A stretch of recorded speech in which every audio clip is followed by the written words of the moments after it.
আলহামদুলিল্লাহ ওয়াহদা ওয়াসসালাতু ওয়াসসালামু আলা মান লা নাবিয়্যা বা'দা। আমি আব্দুল্লাহ বিন আব্দুর রাজ্জাক। প্রায় ৩ কোটি ৩.৫ কোটি যে জনগণ আছে তাদেরই একজন প্রতিনিধি বলতে পারেন। তো এই মোটামুটি সংক্ষিপ্ত পরিচয়। আমার কথা হচ্ছে আজকে যে বিষয়টি নিয়ে এখানে আমরা আলোচনায় বসেছি, এটির যদি আমরা মূলে হাত না দিই, আসল জায়গায় যদি হাত না দিই তাহলে এটিকে সমাধান করা সম্ভব নয়। বাংলাদেশে যে সকল ধর্মের মধ্যে সম্প্রীতি বিরাজ করে তার সবচেয়ে বড় উদাহরণ হচ্ছে সাইফুল ইসলাম আলিফ হত্যার পরও বাংলাদেশে কোথাও কোনো প্রকার দুর্ঘটনা সংঘটিত হয়নি। এবং সকল আলেম ওলামা নিজ নিজ জায়গা থেকে, আমি আমার জায়গা থেকে, সকল জ্ঞানীগুণী আলেম ওলামা নিজ জায়গা থেকে ফেসবুকে বক্তব্যে সবাইকে শান্ত থাকার আহ্বান করেছে। সুতরাং আমাদের দেশে সাম্প্রদায়িক সম্প্রীতি আছে, এ কথা শতভাগ সত্য। তারপরও আমাদেরকে বসতে হচ্ছে কেন? ওই জায়গায় আমাদের হাত দিতে হবে। আমরা আসলে ভূ রাজনৈতিক আন্তর্জাতিক রাজনীতির শিকারে পরিণত হয়েছি। এই জায়গায় যদি আমরা সমাধান করতে চাই তাহলে আমাদেরকে লক্ষ্য রাখতে হবে বড়। লক্ষ্য বড় রাখলে স্যার আপনার জন্য এটি সমাধান করা সুবিধা হবে। সেই বড় লক্ষ্যটি হচ্ছে প্রকৃত অর্থে আমাদের পার্শ্ববর্তী দেশে সংখ্যালঘুরা নির্যাতিত। পৃথিবীর ইতিহাসে কোথাও এখন পর্যন্ত কোনো ইবাদতখানা এভাবে ভাঙ্গা হয়নি যেভাবে আগামী ৬ নভেম্বর শুক্রবারের দিন বাবরি মসজিদ আজ থেকে ৫০ বছর পূর্বে ভাঙ্গা হয়েছে। পুলিশ হেফাজতে যেভাবে মুসলিমদের হত্যা করা হয়েছে, মুসলিম এমপিকে, রানিং এমপিকে, এভাবে কোথাও হয়নি।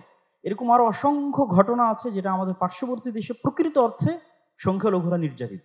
আমাদের দায়িত্ব মানুষ হিসেবে এবং তাদের পার্শ্ববর্তী দেশ হিসেবে, এবং 47-এ আমরা যে ওয়াদা দিয়ে এই দেশটাকে স্বাধীন করেছিলাম, সেই ওয়াদা রক্ষার্থে আমাদের দায়িত্ব হচ্ছে আমাদের পার্শ্ববর্তী দেশের সংখ্যালঘু নির্যাতনের প্রতিবাদে আমাদেরকে আওয়াজ উঠানো। আমাদের দেশে কোনো সংখ্যালঘু নির্যাতন নাই, কিন্তু আমাদেরকে আওয়াজ উঠাতে হবে আমাদের পার্শ্ববর্তী দেশে যে সংখ্যালঘু নির্যাতন হচ্ছে সেটি নিয়ে।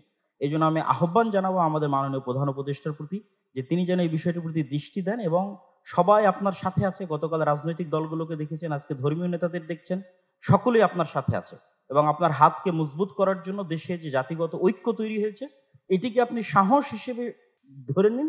ধরে নিয়ে আপনি আমাদের দেশের স্বাধীনতা এবং সার্বভৌমত্ব রক্ষার জন্য আন্তর্জাতিক জগতে ফাইট করেন এবং আমাদের যে বন্ধু রাষ্ট্রগুলো আছে, সার্ককে শক্তিশালী করে, আমাদের বন্ধু রাষ্ট্রকে শক্তিশালী করে, যারা পাল্টা আমাদের উপর মিথ্যা অপবাদ দিয়ে আমাদেরকে ছোট করতে চাচ্ছে, তাদের সামনে আমাদের দেশের এই সাহস এবং সম্প্রীতিকে আপনি তুলে ধরুন। ধন্যবাদ। এতটুকুই আমি আপনার কাছে দাবি জানাবো। ঠিক বাংলাদেশে হিন্দুরা খুবই মাজলুম, খুবই অসহায়, খুব করুণ অবস্থার মধ্যে আছে। জীবন যায় যায় যায় সেটি তৈরি করে বাংলাদেশকে অখণ্ড ভারতের অন্তর্ভুক্ত করা হিন্দুদের নিরাপত্তার জন্য একদম সিম্পল এবং অতি সহজ, এবং যেটি আমরা আমাদের চোখের সামনে দেখছি। আমরা দেখছি যে কোথাও কোনো হিন্দু নির্যাতন নাই, কিন্তু আপনি এখনই ইন্ডিয়ান মিডিয়া ওপেন করেন, ভারতের মিডিয়া স্ক্রল করেন, মনে হবে যে বাংলাদেশে একটা হিন্দু হয়তো জীবিত নাই। এত ভয়ঙ্কর জুলুম এবং অত্যাচার চলতেছে বাংলাদেশে, কিন্তু আমরা তো দেখতে পাচ্ছি। এটা কি বলা হয় মিডিয়ার পাওয়ার, এবং এটিকে বিক্রি করেই আজ ইসরায়েল সফল, ইহুদিরা সফল, এবং সেটিকে ইসকন বিক্রি করতে চায়। এবং অন্য হিন্দুদের থেকে ইসকনের যেটি সবচেয়ে বড় পার্থক্য সেটি হচ্ছে তারা মূলত শ্রী চৈতন্যের মতবাদে বিশ্বাস করে। শ্রী চৈতন্যের মতবাদকে প্রাধান্য দেয় হচ্ছে ইসকন। শ্রী চৈতন্য কি চাইতেন? নির্জবন করো আজি সকল ভুবন, মানে আজকে পৃথিবীকে জবন মুক্ত করো। জবন মানে হচ্ছে মুসলমান, পৃথিবীকে মুসলমান মুক্ত করতে হবে। তো শ্রী চৈতন্যের যে হিন্দু শাখা সেটি বৈষ্ণব হিন্দু শাখা হিসেবে পরিচিত। তো বৈষ্ণব হিন্দু কি? আর শ্রী চৈতন্যকে মনে করা হয় যে তিনি নিজেই, একদল হিন্দু দাবি করে যে তিনি নিজেই শ্রীকৃষ্ণ অথবা শ্রীকৃষ্ণের অনুসারী।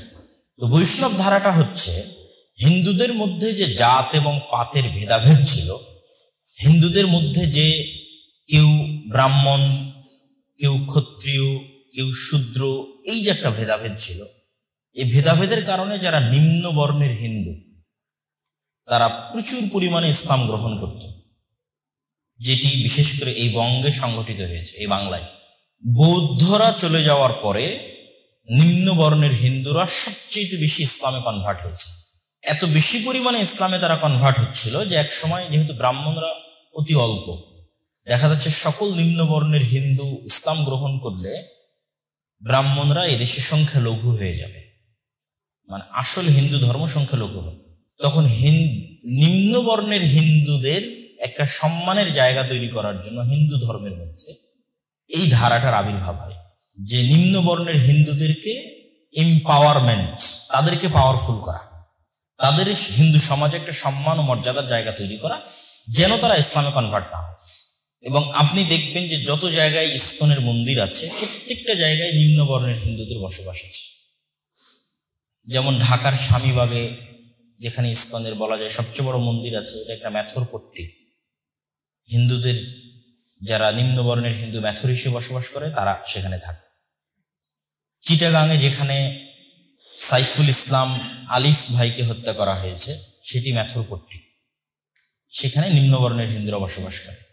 সিলেটে যে অঞ্চলে ইসকনের সবচেয়ে বেশি প্রভাব, সেখানে সব চা শ্রমিকেরা বসবাস করে। যেমন সিলেটের রাগেব মেডিকেল কলেজের সম্পত্তি নিয়ে যে গত সরকারের আমলে বিভিন্ন কেস মামলা ইত্যাদি, সেটার নেতৃত্বে মূলত ইসকনই ছিল, এবং এটির পিছনে ছিল নিম্নবর্ণের হিন্দুরা যারা চা বাগানে চা শ্রমিক হিসেবে কাজ করে।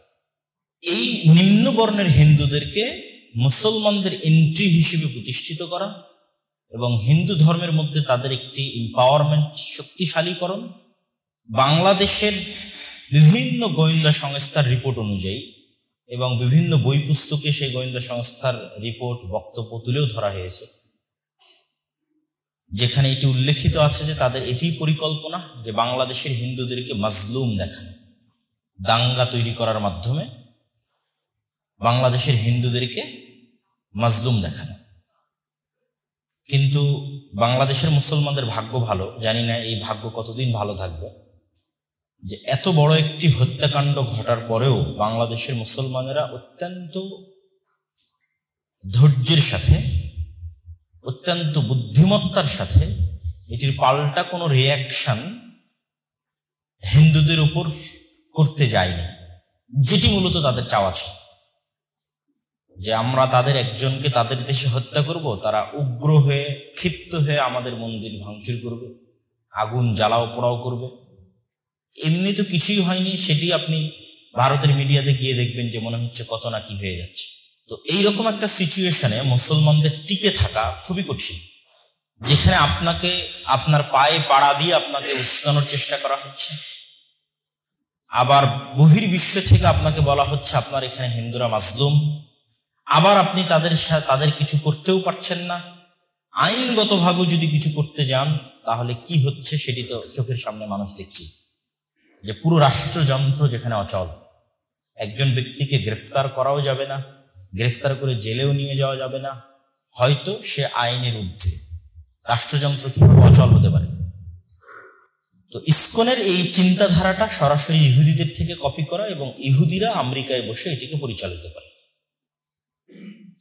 এই জন্য ডোনাল্ড ট্রাম্প ক্ষমতায় আসার আগেই বাংলাদেশের সংখ্যালঘুদের নির্যাতন নিয়ে তার টুইটারে পোস্ট করেছিল, কেননা সেও এবং তার যে স্টাফগণ আছে তারা ইসকন প্রভাবিত প্রচুর পরিমাণে। তো এই বিষয়ে আমাদের কি করণীয় থাকতে পারে? এই যে আন্তর্জাতিক বিশ্ব রাজনীতির একটা খেলার অন্তর্ভুক্ত হয়ে গেছে বাংলাদেশ, এবং বাংলাদেশ নামক এই ছোট্ট ভূখণ্ডটি, সেক্ষেত্রে আমাদের করণীয় কি হতে পারে এবং আমরা কিভাবে আমাদের দেশ ও জাতির স্বাধীনতা সার্বভৌমত্বকে টিকিয়ে রাখব? আমাদের মনে রাখতে হবে যে আপনি যদি একটু 1 মিনিট চোখ বন্ধ করে আপনার আশেপাশের পুরো পৃথিবীটা দেখেন, তাহলে দেখবেন সবাই নিজ নিজ ধর্মের উপরে শতভাগ কট্টর। আপনি ইহুদিদেরকে দেখেন ইসরায়েলে, বা আমেরিকায় গিয়ে দেখেন, ইংল্যান্ডে গিয়ে দেখেন, তারা নিজের ধর্মের উপর শতভাগ কট্টর, নো কম্প্রোমাইজ এবং বেপরোয়া। আপনি ভারতের হিন্দুদেরকে দেখেন, তারা নিজের দিনের উপর শতভাগ কট্টর, এবং কট্টর পন্থার উপর ভিত্তি করে গত 10 বছর থেকে রাষ্ট্র পরিচালনা করতেছে ভারতে হিন্দুত্ববাদী সরকার। কিন্তু মুসলমানদের কাছে এসে দেখবেন মুসলমানেরা সবচেয়ে কম্প্রোমাইজিং। তাকে 10টা মারলেও সে খুব ভালো শিশু বাচ্চা, তাকে মারার জায়গায় হত্যা করে ফেললেও তারপরেও সে খুব ভালো শিশু বাচ্চা। তথা সারা পৃথিবীতে আপনি যদি মুসলমানদেরকে দেখেন, তারা সবচেয়ে বেশি কম্প্রোমাইজ করে চলতেছে, অথচ তারাই সবচেয়ে বেশি মাজলুম, তারাই সবচেয়ে বেশি অত্যাচারিত। আর যারা জালেম তারা তাদের দিনের ব্যাপারে কোনো কম্প্রোমাইজ করতেছে না, কিন্তু সে সন্ত্রাসীও হচ্ছে না, সে জঙ্গিও হচ্ছে না। ধরেন আপনি কল্পনা করেন আজকে বেশি দূরে না, ভারতের মাটিতে মুসলমানেরা এইরকম ভারতের একজন রাষ্ট্রীয় আইনজীবীকে হত্যা করুক দিল্লির হাইকোর্টে। ভারতে কি হতে পারে? 1 মিনিট কল্পনা করেন যে কি হতে পারে যে ভারতের মুসলমানেরা দিল্লির হাইকোর্টে একজন রাষ্ট্রীয় আইনজীবী হিন্দুকে হত্যা করেছে এভাবে। দেখবেন যে আর মুসলমানেরা কি হবে, মুসলমানেরা তখন কি করবে? দেখবেন ভারতের সকল মুসলিম সংগঠন একসাথে এটা নিন্দা বিবৃতি দেওয়ার জায়গা পাবে না যে এই হত্যা সঠিক হয়নি, এভাবে আক্রমণ করতে হয় না। কিন্তু আপনার বাংলাদেশে যে একজন আইনজীবীকে হত্যা করা হলো, কেউ বিবৃতি দিয়েছে? ভারত কোনো বিবৃতি দিয়েছে যে এইভাবে করা ঠিক হয়নি? দেখবেন যে ওই ঘটনা হলে বাংলাদেশে নিন্দা বিবৃতি দিত। ভারতে যদি একজন হিন্দু আইনজীবীকে হত্যা করা হতো, বাংলাদেশ বিবৃতি দিত কাজটা মুসলমানেরা ঠিক করে। কিন্তু আপনার এখানে যে একজনকে হত্যা করা হলো, ভারত কোনো বিবৃতি দিয়েছে? তাহলে একজনকে জেলে নিয়ে যাওয়া হয়েছে, তার জন্য বিবৃতি দেওয়ার অভাব নাই ভারতের, কিন্তু একজনকে হত্যা করা হয়েছে তার জন্য কোনো বিবৃতি নাই। মানে মুসলমানের জীবনের মূল্যায়ন আমরাই রাখিনি, একটা মুসলিমের প্রাণের মূল্য আমরা মুসলমানেরাই রাখিনি। এবং আন্তর্জাতিক বিশ্ব আমাদের সাথে কিভাবে ট্রিট করে, আমাদেরকে কিভাবে দেখে, তা আমরা নিজের চোখে বাংলাদেশে বসে দেখতে পাচ্ছি, আমাদের চোখের সামনে ঘটতেছে। আমরা জানি না যে এই ধারা কোথায় গিয়ে ঠেকবে, কিন্তু আমি এতটুকু আপনাদেরকে সামারি বলে দিলাম যে মুসলমানেরা যদি বাঁচতে চায়, যে তারা তাদের স্বাধীনতা সার্বভৌমত্ব নিয়ে বাঁচবে, তাহলে আপনি কম্প্রোমাইজ করে বাঁচতে পারবেন না। আপনাকে আপনার দিনের উপর কি হতে হবে? কট্টর হতে হবে। ধরেন ডক্টর মোহাম্মদ ইউনূস বলতেই আছে আমি অনেক বড় সেকুলার, আমি অনেক বড় লিবারেল, আমি এই সেই, আমি উদার ইত্যাদি।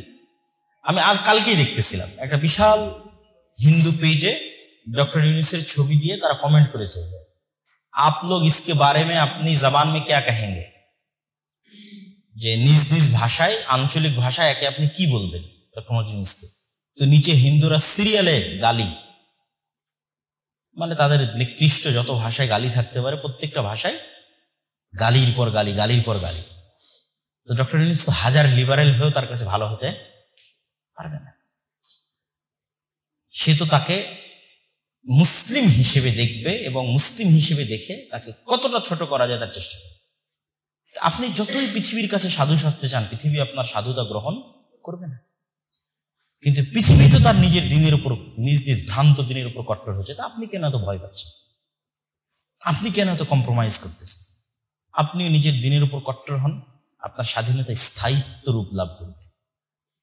হয়তো রিস্ক বেশি, রক্ত বেশি, কিন্তু এর মধ্যে যে স্বাধীনতা আছে, এই স্বাধীনতা ইনার পিস, মানে অভ্যন্তরীণ শান্তি পাবেন। আর আপনি এখন এত ডুয়েল রোল প্লে করতেছেন, ভিতরে ভিতরে কষ্ট পাচ্ছেন, আবার বাইরে বাইরে বলতে হচ্ছে যে না আমরা এটার সাথে না, আমরা অমুক তুমুক ইত্যাদি, কিন্তু পৃথিবী আপনাকে বিশ্বাস করতেছে না। কত করুণ এবং কত কঠিন অবস্থা। তো এই জন্য আমি পৃথিবীকে আপনি ছোট্ট সংক্ষিপ্ত চোখে দেখলে দেখবেন আমরা মুসলমানেরা যদি বাঁচতে চাই, আমাদেরকে আমাদের দিনের উপর উইদাউট এনি কম্প্রোমাইজ কঠোর হতে হবে, আমাদের নবীর সুন্নাতের উপর কঠোর হতে হবে, আমাদের দিনের আদর্শের উপর কঠোর হতে হবে, এবং এটির সাথে কোনো ছাড় দেওয়া যাবে না। এটির মধ্যেই এই জাতির স্বাধীনতা সার্বভৌমত্ব নিহিত আছে। আর আমাদের স্বপ্ন থাকতে হবে বড়, স্বপ্ন থাকতে হবে উঁচু। স্বপ্ন দেখতে শিখলে তার ধারে কাছে আপনি যাবেন। আপনি সূর্যে যেতে চাইলে চন্দ্র পর্যন্ত যাবেন, মঙ্গলে যেতে চাইলে চন্দ্র পর্যন্ত যাবেন, আর চন্দ্রে যেতে চাইলে হয়তো মহাকাশ স্টেশন পর্যন্ত যাবেন, আর মহাকাশ স্টেশন পর্যন্ত যেতে চাইলে হয়তো জাস্ট আকাশে উঠতেই পারবে। তো আমাদের স্বপ্ন হতে হবে বড়। 1947-এ যখন বাংলাদেশ বা ভারত বিভক্ত হয়, তখন কি ঘটেছিল? তখন সংঘটিত হয়েছিল হিজরত। বাংলাদেশের বিহারিরা মূলত মুহাজির, যতগুলো বিহারি ক্যাম্প আছে মিরপুর, মোহাম্মদপুরে, তারপরে সৈয়দপুরে, তারা হচ্ছে মুহাজির। মুহাজির মানে তাদের আসলে বাপদাদার বাড়ি বাংলাদেশে না, তাদের বাপদাদার বাড়ি ভারতের বিহারে, পশ্চিমবঙ্গে, ঝাড়খণ্ডে, ঠিক আছে, ইত্যাদি অঞ্চলে, আসামে। কিন্তু মুসলমানদের জন্য একটা আলাদা রাষ্ট্র হচ্ছে এই মনে করে তারা ভারত থেকে হিজরত করেছে। তো এই মুহাজিরদের পরিমাণ বাংলাদেশে যা, তার চেয়ে কয়েক হাজার গুণ বেশি ওই পাকিস্তান, পশ্চিম পাকিস্তান, ওয়েস্ট পাকিস্তান, যেটা এখন পাকিস্তান। সেখানে পাঞ্জাব থেকে এবং মূল দিল্লি থেকে এবং উত্তরপ্রদেশ থেকে লক্ষ লক্ষ মুসলমান হিজরত করেছে। তাহলে ঠিক যেমন মক্কা থেকে মুসলমানেরা হিজরত করেছিল কোথায়? মদিনায়। তো মদিনায় হিজরত করার পর মক্কাতে কিছু মুসলমান ছিল না? ছিল না, ছিল। সব মুসলমানই তার হিজরত করে আসতে পারি। তো সেই সমস্ত মুসলমানদেরকে মক্কার কুফফারদের অত্যাচার, জুলুম থেকে রক্ষা করার দায়িত্ব কি মদিনার মুসলমানদের ছিল না? মদিনার মুসলমানেরা যদি মনে করে আমরা হিজরত করে আমাদের জীবন বাঁচিয়ে নিয়েছি, অতএব এই পর্যন্তই সীমাবদ্ধ, তাহলে এটা ভিশনারি লিডিং লিডারশিপ হলো না। আমাদের নবী মুহাম্মদ সাল্লাল্লাহু আলাইহি ওয়াসাল্লাম ভিশনারি লিডার ছিলেন। আমি মক্কা থেকে পালিয়ে আমার জীবন বাঁচিয়েছি তার মানে এই নয় যে মক্কায় আর ফিরে আসবো না। মক্কা থেকে পালিয়ে আমার জীবন বাঁচিয়েছি, কিন্তু মক্কায় এখনো মুসলমানেরা আছে, আর অনেকে ইসলাম গ্রহণ করবে, তাদের জীবন ও নিরাপত্তার দায়িত্ব আমাদের। অতএব সে মক্কাকে আমার বিজয় করতেই হবে। তো 47-এ মুসলমানেরা ভারত ছেড়েছে, তার মানে কি ভারতে আর মুসলমান নাই? আছে না নাই? আছে। এবং এটি ফ্যাক্ট যে বাংলাদেশ এবং পাকিস্তানের সংখ্যালঘুরা যেই মর্যাদা এবং সম্মানের সাথে থাকে, তার ন্যূনতম চুল পরিমাণ সম্মান এবং মর্যাদা ভারতের মুসলমানেরা পায় না। আমি নিজে ভারতে গেছি, মুসলমানদের অবস্থা দেখেছি, এবং আপনারা তো অনলাইন, ইলেকট্রনিক্স, প্রিন্ট মিডিয়া সব জায়গায় লক্ষ্য করছি। বাবরি মসজিদকে অনেক আগে ধ্বংস করে দেওয়া হয়েছে এবং সেখানে রাম মন্দির তৈরি হয়েছে, এবং প্রত্যেক দিন মুসলমানদের যে কোনো স্থাপনার উপর অভিযোগ উত্থাপিত হয় যে এখানে নাকি মন্দির ছিল, অতএব এটিকে ভেঙে দিতে হবে। বানারস শহরে আমরা একটা মসজিদে গেছিলাম, জ্ঞানওয়াপি মসজিদ। ওইটা তো এখন সালাত বন্ধ আছে, ওই সময় সালাত আদায় হতো যখন আমরা গেছিলাম। বানারসের পাশে কাশী, মথুরা, এগুলোর ঈদগাহ এবং মসজিদ, আরো অসংখ্য জুলম এবং অত্যাচার, সেটি বলতে চাচ্ছি না। তো আপনারা হিজরত করে 47-এ ভারতের মুসলমানেরা হিজরত করে পাকিস্তান এবং বাংলাদেশে চলে আসলে, তার মানে পাকিস্তান এবং বাংলাদেশের মুসলমানেরা যদি মনে করে যে আমি নিজে ভালো আছি, এই পর্যন্তই শেষ, এর চেয়ে বড় মুনাফিকি পৃথিবীতে হতে পারে। কিন্তু এই মুনাফিকি পাকিস্তান এবং বাংলাদেশের মুসলমানেরা করেছে।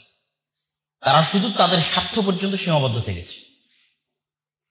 কিন্তু তোমরা যে মক্কা থেকে হিজরত করে মদিনায় আসলে, তো মক্কার মুসলমানদেরকে হেফাজত করতে হবে না?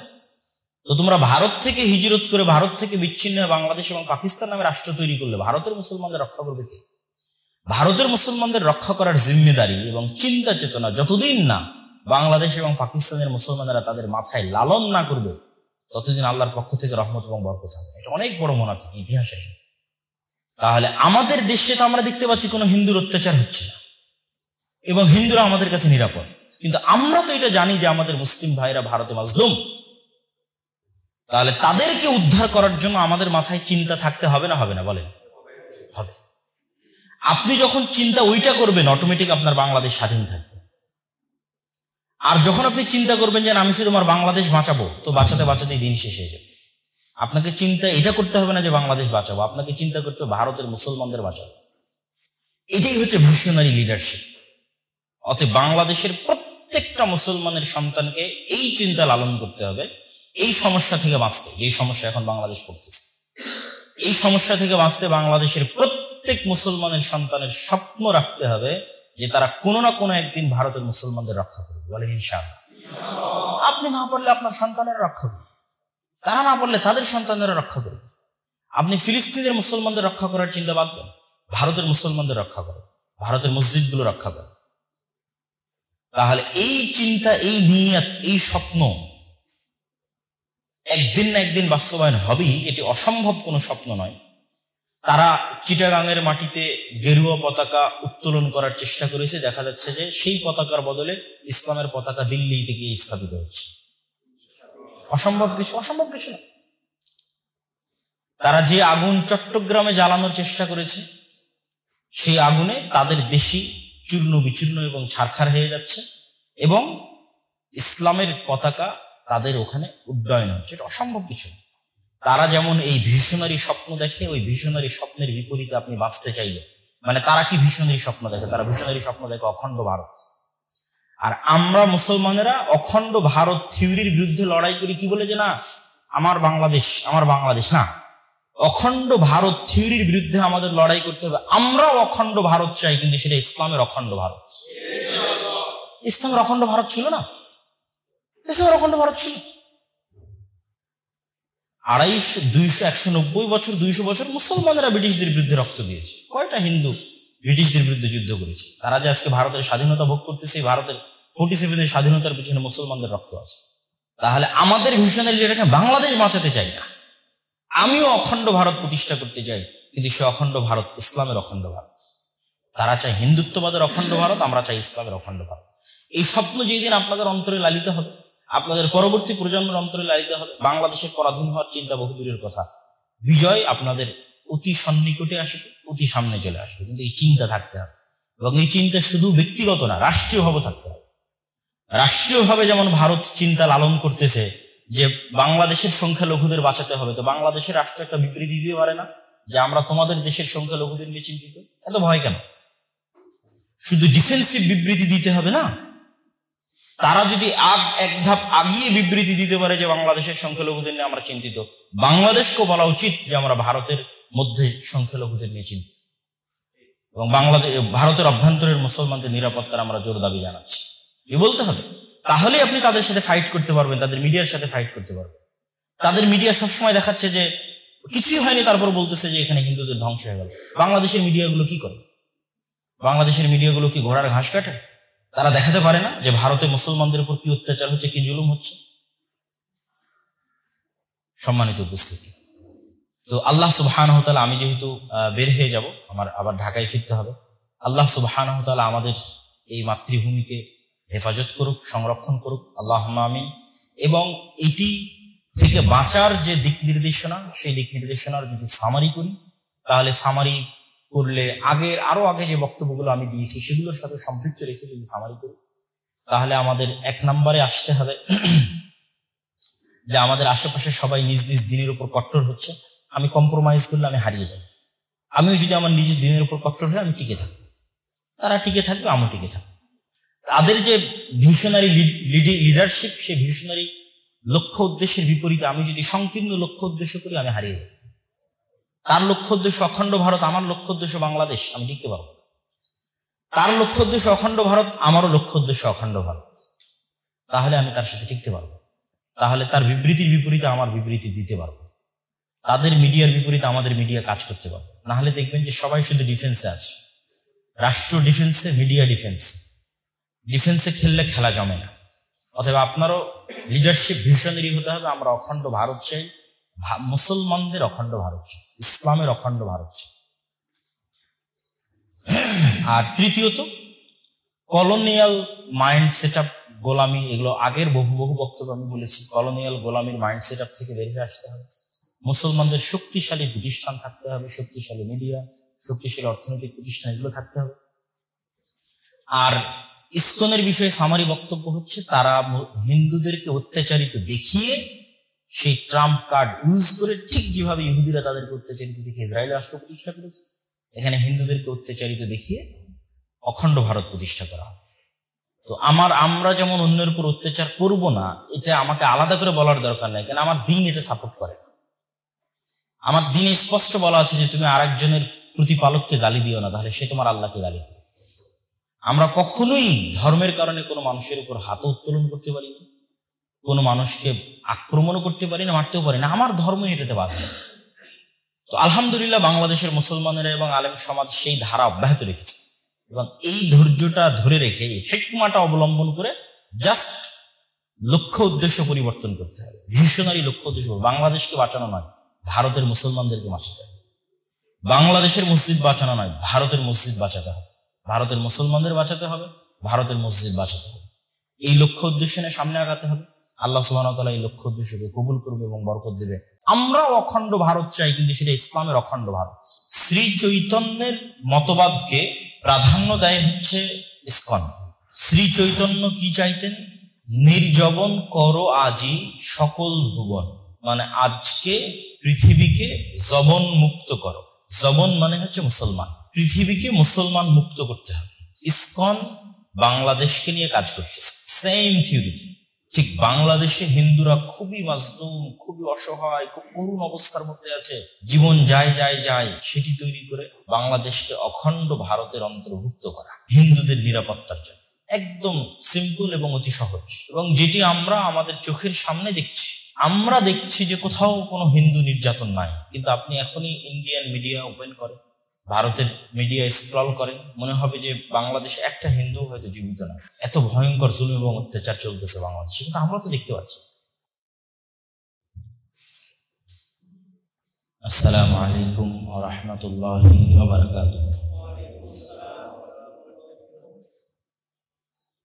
আজকে আমার খুলনা বিশ্ববিদ্যালয়ে আলোচনার যে বিষয়বস্তু দেওয়া আছে, প্রথমত বিশ্ব রাজনীতি বলতে আসলে কি বোঝায়, রাজনীতি বলতে বা কি বোঝায়, এবং ইসলামে রাজনীতি আছে না নাই। রাজনীতির সন্ধি বিচ্ছেদ করলে দেখা যায় যে রাজার নীতিকেই মূলত রাজনীতি বলা হয়, যাকে পারিভাষিক অর্থে রাষ্ট্র পরিচালনার নীতি বা রাষ্ট্র পরিচালনার নীতি নিয়ে যে আলোচনা সমালোচনা, সেটি রাজনীতি। বাংলাদেশ নামক এই রাষ্ট্রটি কিভাবে চলবে তা নিয়ে আলোচনা সমালোচনা, এটা বাংলাদেশের রাজনীতি। পৃথিবী যে পরিচালিত হচ্ছে, এই পরিচালনার নীতি নিয়ে আলোচনা সমালোচনা পৃথিবীর রাজনীতি। রাজনীতিকে কেন্দ্র করে ক্ষমতা ঘূর্ণায়মান হয়, ঘুরতে থাকে। তো ইসলামের রাজনৈতিক দৃষ্টিভঙ্গি সম্পূর্ণ ভিন্ন। ঠিক সেরকম প্রত্যেকটা তন্ত্র মন্ত্র দল সংগঠনের রাজনৈতিক দৃষ্টিভঙ্গি ভিন্ন হতে পারে। ইসলামের রাজনৈতিক দৃষ্টিভঙ্গি একটি আয়াতের মধ্যে সীমাবদ্ধ। কুলিল্লাহুম্মা মালিকাল মুলকি তুতিল মুলকা মান তাশা ওয়া তানজিউল মুলকা মিম্মান তাশা ওয়া তুযিল্লু মান তাশা ওয়া তুইজ্জু মান তাশা বিয়াদিকাল খায়র। যে হে আল্লাহ, আপনি যাকে চান, যাকে ইচ্ছা রাষ্ট্র ক্ষমতার অধিকারী করতে পারেন, আর যাকে ইচ্ছা তার নিকট থেকে রাষ্ট্র ক্ষমতা ছিনিয়ে নিতে পারেন। আরবি শব্দ নাযা, তানজিউল মুলক। নাযাকের যদি শাব্দিক অনুবাদ করা হয়, তাহলে কোনো গরম লোহাকে যদি আমরা চট বা ছালার মধ্যে ধরি বা এরকম ফোমের মধ্যে ধরি, ধরে এভাবে রডকে যদি টান দিয়ে বের করি গরম লোহাকে, তাহলে যেভাবে ছাল বাকলা ছিলে যাবে চট বা ছালার, এইটাকে আরবিতে বলা হয় নাযা। যে আল্লাহ এইভাবে ক্ষমতা ছিনিয়ে নেয়, যেটা আপনারা দেখেছেন, এই প্রজন্ম যেটা চোখের সামনে দেখে। এরকম অতীতেও আল্লাহ এভাবে রাষ্ট্র ক্ষমতা ছিনিয়ে নিয়েছে, যেটা হয়তো আমরা দেখিনি, কিন্তু সেগুলোর বর্ণনা আল্লাহ কোরআন মাজিদে 1000 বছর আগের বর্ণনা তুলে ধরেছে, ফেরাউনের বর্ণনা তুলে ধরেছে, যে আল্লাহ কিভাবে রাষ্ট্র ক্ষমতা মানুষের কাছে ছিনিয়ে নেয়। তো ইসলামের রাজনীতির মূল ভিত্তি হচ্ছে সকল রাষ্ট্রীয় ক্ষমতার একচ্ছত্র এবং স্থায়ী মালিককে আল্লাহ সুবহানাহু, আর বাকি যারাই আসতেছে তারা ক্ষণস্থায়ী। যেমন কেউ 16 বছর ছিল, এখন যারা আছে তারাও কিছুদিন থাকবে, তারপরে যারা আসবে তারাও কিছুদিন থাকবে। আবার এই ঢাকার ইতিহাসই কয়েক হাজার বছর, মানে কয়েক হাজার বছরে এখানে কত শত রাষ্ট্র ক্ষমতার পালাবদল ঘটেছে, কিন্তু স্থায়ীভাবে ক্ষমতা কার হাতে আছে? আল্লাহর হাতে। তো আল্লাহ সুবহানাহু তাআলা কেন্দ্রিক যে রাজনীতি, সেটি হচ্ছে ইসলামের রাজনীতি। আর আল্লাহ সুবহানাহু তাআলার বাইরে গিয়ে যত রাজনীতি আছে, সেগুলো বিভিন্ন স্বার্থকে হাসিল করার জন্য রাজনীতি। তো আল্লাহ সুবহানাহু তাআলা কেন্দ্রিক রাজনীতির মূল চাওয়া কি? আল্লাহ সুবহানাহু তাআলা যা চান তাই। আল্লাহ সুবহানাহু তাআলা কি চান? আল্লাহ সুবহানাহু তাআলা চান যে এই পৃথিবীতে শান্তি, নিরাপত্তা, ন্যায় পরায়ণতা, ন্যায় বিচার বিরাজ করুক। এটি হচ্ছে প্রথম চাওয়া। এই জন্য ইসলামে সবচেয়ে দামি হচ্ছে মানুষের জীবন। সকল হালাল হারাম হতে পারে জীবন বাঁচাতে, সকল হারাম হালাল হতে পারে জীবন বাঁচাতে। জীবন বাঁচানোর চাইতে দামি কিছু ইসলামে নাই। তো জীবন বাঁচানোর ক্ষেত্রে ইসলামের যে মূলনীতি সেটি থেকেই মূলত নির্গত হয়েছে শান্তি এবং নিরাপত্তা। মানে ইসলামের টপ প্রায়োরিটি কি? শান্তি এবং নিরাপত্তা। শান্তি এবং নিরাপত্তা রক্ষার জন্য সকল হালাল হারাম হতে পারে, সকল হারাম হালাল হতে পারে, এবং হালালও হারাম হতে পারে, সামগ্রিক শান্তি ও নিরাপত্তা রক্ষার জন্য। এর চাইতে দামি কিছু নাই, কেননা আল্লাহ সুবহানাহু ওয়া তাআলার কাছে সবচেয়ে দামি হচ্ছে মানুষের জীবন। তাহলে ইসলামের রাজনীতি ঘুরবেই এই জিনিসটাকে কেন্দ্র করে যে পৃথিবীতে কিভাবে শান্তি প্রতিষ্ঠা করা যায়, কিভাবে নিরাপত্তা প্রতিষ্ঠা করা যায়। আর আরেকটি বিষয় যে আল্লাহ সুবহানাহু ওয়া তাআলা রব্বুল আলামিন হিসেবে সারা পৃথিবীর মানুষ যেমন তার নিকটে সমান, যেমনটা আল্লাহর নবী বলেছেন, ইন্না আবাকুম ওয়াহিদ ওয়া ইন্না রাব্বাকুম ওয়াহিদ, যে তোমাদের পিতাও এক, তোমাদের প্রতিপালকও এক। ইয়া আইয়ুহান নাস উবুদু রাব্বাকুমুল্লাযী খালাকাকুম মিন নাফসিন ওয়াহিদা, হে দুনিয়ার মানুষ তোমরা ওই আল্লাহর ইবাদত করো যিনি তোমাদেরকে এক নাফস থেকে সৃষ্টি করেছেন, সবাই একজন থেকে, আদম আলাইহিস সালাতু ওয়াস সালাম থেকে। তথা ডোনাল্ড ট্রাম্পের পিতা আর ডক্টর ইউনূসের পিতা একজন, আদম আলাইহিস সালাতু ওয়াস সালাম। এবং নরেন্দ্র মোদীর পিতা ডক্টর ইউনূসের পিতা একজন, আদম আলাইহিস সালাতু ওয়াস সালাম। তো আল্লাহ সুবহানাহু ওয়া তাআলার কাছে যেমন সবাই সমান, তিনি মানুষের রং, চেহারা, গোত্র, বর্ণ কোনো কিছুর ভিত্তিতে সিদ্ধান্ত গ্রহণ করেন না, বরং তিনি সিদ্ধান্ত গ্রহণ করেন ন্যায়ের সাথে, ইনসাফের সাথে। তো আল্লাহও চান তারাই রাষ্ট্র ক্ষমতার অধিকারী হোক যারা এই ন্যায় নিষ্ঠা পৃথিবীতে প্রতিষ্ঠা বা ধরে রাখতে পারবে, এই ন্যায় বিচারের ধারাটা পৃথিবীতে ধরে রাখতে পারবে। তাহলে ইসলামের রাজনীতি কি? ইসলামের বিশ্ব রাজনীতি হচ্ছে আল্লাহ সুবহানাহু ওয়া তাআলা কেন্দ্রিক। আর আল্লাহ সুবহানাহু ওয়া তাআলাই হচ্ছেন একচ্ছত্র ক্ষমতা ও আধিপত্যের মালিক এবং স্থায়ী ক্ষমতার মালিক। আর আমরা যারা রাজনীতি যদি করতে চাই আল্লাহর সন্তুষ্টির জন্য, তাহলে আমাদের চাওয়া হতে হবে ওইটি যেটি আল্লাহ সুবহানাহু ওয়া তাআলার চাওয়া। আল্লাহ সুবহানাহু ওয়া তাআলার চাওয়া কি? শান্তি, নিরাপত্তা, ন্যায় বিচার পৃথিবীতে প্রতিষ্ঠিত হয় সামগ্রিকভাবে। এই জন্য ইসলাম কখনোই শুধু মুসলমানদের উপকারী নয়, ইসলাম একটা হিন্দুর জন্য উপকারী, ইসলাম একজন বৌদ্ধের জন্য উপকারী, ইসলাম একজন খ্রিস্টানের জন্য উপকারী। সামাজিক, রাষ্ট্রীয়, অর্থনৈতিক সকল ক্ষেত্রে সবচেয়ে বেশি উপকারী ইসলাম। কেন? ইসলাম মূলত আল্লাহ সুবহানাহু ওয়া তাআলার বিধান, সৃষ্টিকর্তার বিধান, আর সৃষ্টিকর্তার কাছে সকলেই সমান। সুতরাং এখানে কেউ ক্ষতিগ্রস্ত হবে না, কেউ অন্যায় অনাচারের শিকার হবে না। আর এই ইসলামের বাইরে গিয়ে যত ধরনের রাজনীতি পৃথিবীতে প্রতিষ্ঠিত করা হয়েছে সেগুলো মানুষের স্বার্থ হাসিলের জন্য।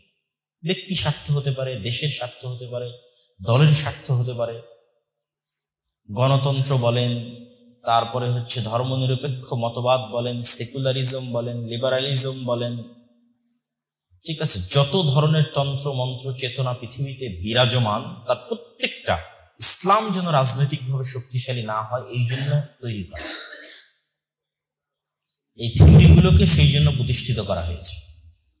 আর বর্তমান বিশ্বের রাজনীতির একটা বড় অংশ ইহুদিরা কন্ট্রোল করে থাকে, বর্তমান বিশ্ব রাজনীতির একটা বড় অংশ। আর ইহুদিদের রাজনীতির মূল ভিত্তিটাই হচ্ছে মায়া কান্না। হলোকাস্ট যে হিটলার ঘটিয়েছিল ইহুদিদেরকে হত্যা করার মাধ্যমে, সেটিকে বিক্রি করে পৃথিবীর ইতিহাসে আর কোনো জাতি, আর কোনো গোত্র এতটা সহানুভূতি, এতটা সহমর্মিতা অর্জন করতে সক্ষম হয়নি যেটা ইহুদি জাতি সক্ষম হয়েছে এই এক ঘটনাকে বিক্রি করে। এবং এটিকে বিক্রি করার জন্য তারা পৃথিবীর সকল media, print media, electric media, অর্থনৈতিক প্রতিষ্ঠান, এগুলোতে তারা খুবই শক্তিশালী, এগুলোকে সারা পৃথিবীব্যাপী তারা কাজে লাগিয়েছে। আমেরিকা মুসলমানের শত্রু হিসেবে ইহুদিকে যতটা না সহযোগিতা করে তার চেয়ে বেশি সহযোগিতা করে, এই মনে করে যে ইহুদিদের সারা পৃথিবীতে থাকার জায়গা নেই, তারা মাজলুম, তাদের একটা থাকার জায়গা দিতে হবে। তো এই সেন্সটা আমেরিকার খ্রিস্টানদের মধ্যে, ইউরোপের খ্রিস্টানদের মধ্যে কে তৈরি করেছে? ইহুদিরাই তৈরি করেছে।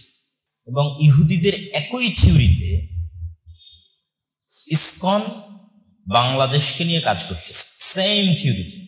এবং তাদের চিন্তা চেতনাও, চিন্তা ভাবনাও ইহুদিদের থেকে সরাসরি কপি করা। যেমন সারা পৃথিবীব্যাপী ইহুদিরা মাজলুম এই সংবাদ প্রচার করে, এই মনোভাব তৈরি করে তাদের জন্য একটা দেশ তৈরি করা হয়েছে আরবের মধ্যে।